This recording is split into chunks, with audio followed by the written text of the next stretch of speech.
Votre smartphone est devenu si lent que son utilisation quotidienne met votre patience à rude épreuve. Lancer une application, prendre une photo ou simplement le déverrouiller s'est transformé en une attente frustrante.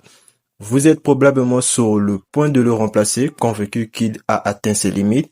Et s'il ne s'agissait pas d'une fatalité matérielle, mais plutôt de quelques erreurs d'usage très répandues, des erreurs que vous pouvez corriger en moins de 10 minutes sans dépenser un seul centime. Dans cette vidéo, nous allons identifier précisément ces mauvaises habitudes et voir comment y remédier pour redonner une seconde jeunesse à votre appareil. Vous constaterez que la différence est souvent spectaculaire. Commençons.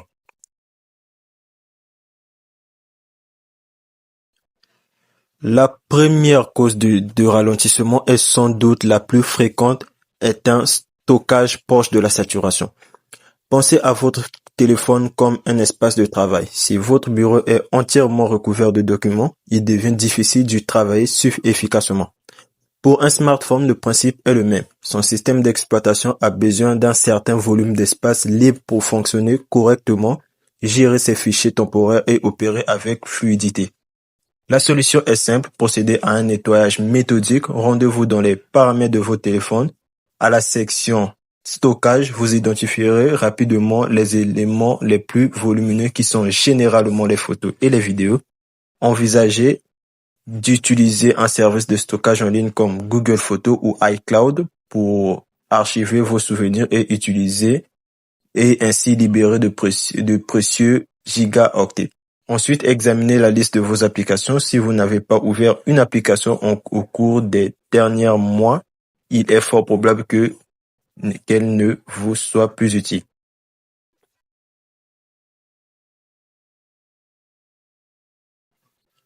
La deuxième erreur concerne la gestion des applications ouvertes. Un sujet qui mérite une nuance importante. L'idée reçue est qu'il faut constamment fermer toutes les applications. La réalité est plus complexe et diffère selon le système d'exploitation. Sur un iPhone, le système iOS est optimisé pour gérer la mémoire vive de manière très autonome. Forcément, la fermeture d'une application peut même se révéler contre-productif en augmentant la consommation d'énergie lors de sa prochaine ouverture. Cette manipulation ne devrait être réservée qu'au cas où une application ne reprend plus. Sur un Android, la situation est différente. Fermer manuellement les applications que vous n'utilisez plus peut libérer des ressources et procédures pour procurer un gain de performance notable. Bien que souvent temporaire, il peut donc être judicieux de prendre cette habitude de temps à autre.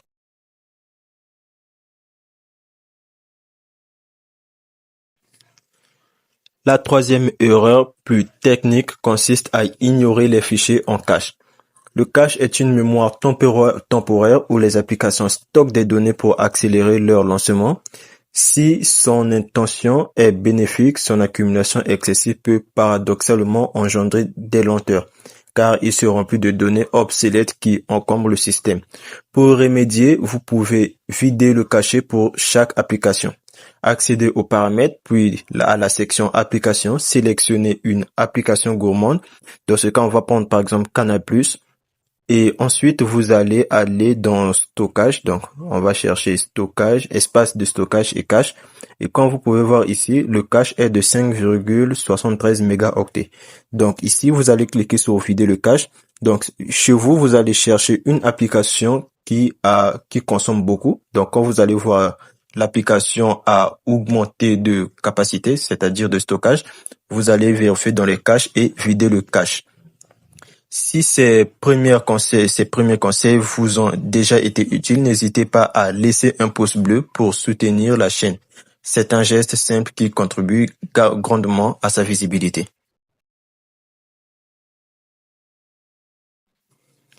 Quatrième erreur critique, différer l'installation des mises à jour. Nous recevons tous des notifications nous invitant à mettre à jour le système d'exploitation ou les applications. Par commodité, il est tentant de sélectionner plus tard. C'est une mauvaise habitude. Ces mises à jour n'apportent pas seulement de nouvelles fonctionnalités, elles contiennent surtout des correctifs de sécurité et, point essentiel, des optimisations de performance qui améliorent la rapidité et la stabilité de vos téléphones.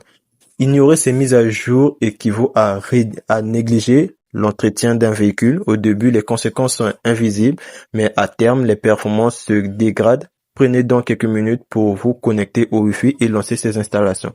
Et donc, pour les personnes qui utilisent des téléphones techno, j'ai une vidéo qui vous montre comment mettre à jour votre système d'exploitation, que je vous mettrai également le lien dans la description de la vidéo.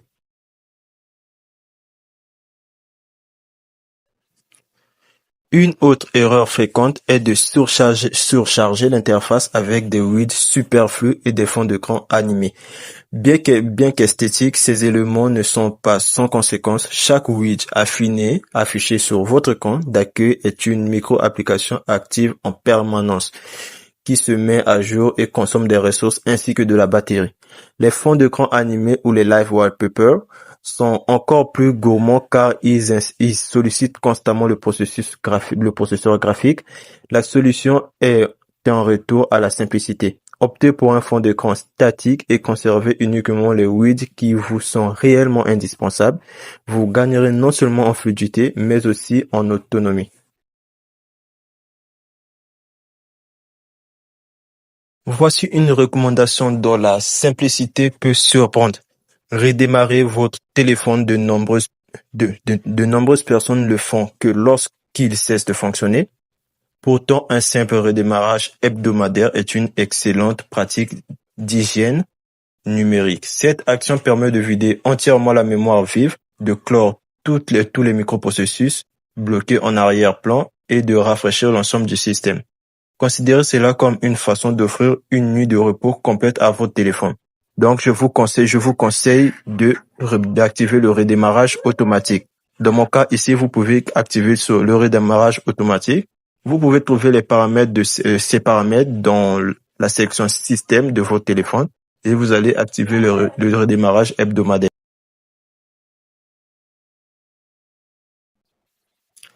Enfin, la dernière astuce, un peu plus discrète, procure une sensation de réactivité immédiate. La réduction des animations du système, il s'agit des effets de transition visuelle qui accompagnent l'ouverture d'une application ou la navigation entre les menus. En les accélérant ou en les désactivant, votre téléphone semblera instantanément plus rapide. Sur Android, activez les options pour les développeurs en touchant 7 fois le numéro de build dans les informations logicielles, puis réglez les 3 échelles d'animation sur 0,5 ou désactivez-les. Sur un iPhone, rendez-vous dans accessibilité, puis mouvement et activez l'option réduire les animations. Donc ici, comme vous pouvez voir ici, j'ai activé les options développeur dans mon téléphone et j'ai aussi une vidéo sur cette situation. Donc je vous mettrai également le lien de la vidéo dans la description de cette vidéo. Donc pour réduire la vitesse, tout ça, vous allez cliquer sur options pour les développeurs. Et ici, vous allez chercher échelle d'animation. Donc, une fois que vous aurez cherché échelle d'animation, vous le mettrez à 0.5x ou vous les désactivez tout simplement. Voilà, grâce à ces quelques ajustements, votre téléphone devrait déjà se montrer plus réactif et agréable à utiliser. Comme vous pouvez le constater, il n'est pas toujours nécessaire de se précipiter vers un nouvel achat. Souvent, les solutions les plus efficaces sont aussi les plus simples. D'ailleurs, laquelle de ces erreurs commettiez-vous le plus souvent? Indiquez-le dans les commentaires, votre retour m'intéresse vivement. Si cette vidéo vous a aidé et que vous souhaitez découvrir d'autres astuces pour mieux maîtriser votre appareil, pensez à vous abonner et à activer les notifications. Merci pour votre attention et à très bientôt.